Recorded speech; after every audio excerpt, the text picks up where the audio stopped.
I went into Marigold First Dream 2026 expecting a really good to great show, but the undercard kept stopping short, and I started to think it might be too much to overcome.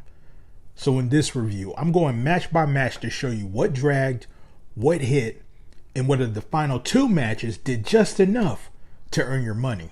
Sari Yamako, Shino, and Coco versus Kazuna Tanaka, Komomo Minami, and Yuka Yamazaki had some real effort and worked as a steady opener.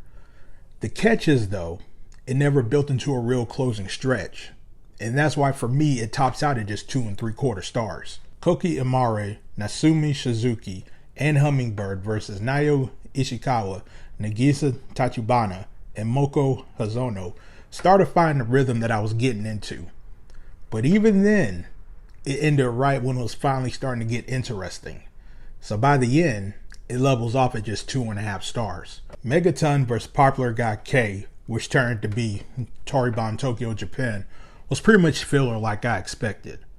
The problem is, though, there was no stakes or no finish to really judge this by, which is why for me, this gets an NA. Utami Hayashida versus Chika Goto was good and stayed proper here. Still, though, it sat in that second gear that never really hit that real late peak that I was expecting. That's why for me, this lands at just 3 1/4 stars. Misa Matsui Inchaki versus Nagisa Nozaki and Ryo Saito for the Twin Star Championship was pretty lively here, and I thought the chairs gave it some edge. Still, though, I thought the last stretch didn't escalate enough to push it into great. So for me, this finishes at 3.5 stars. Victoria Yuzuki versus Yoko Kashino for the National Championship was pretty steady, and I thought it flowed easily here. The catch is that I thought it felt safe, and it never gave me a big finishing run here. That's why for me, this sits at 3 1/4 stars. Takumi Ohara versus Maya Iwatani for GHC Women's title took a while to get going here, and I wanted a stronger finish, and I was expecting a little bit more from this.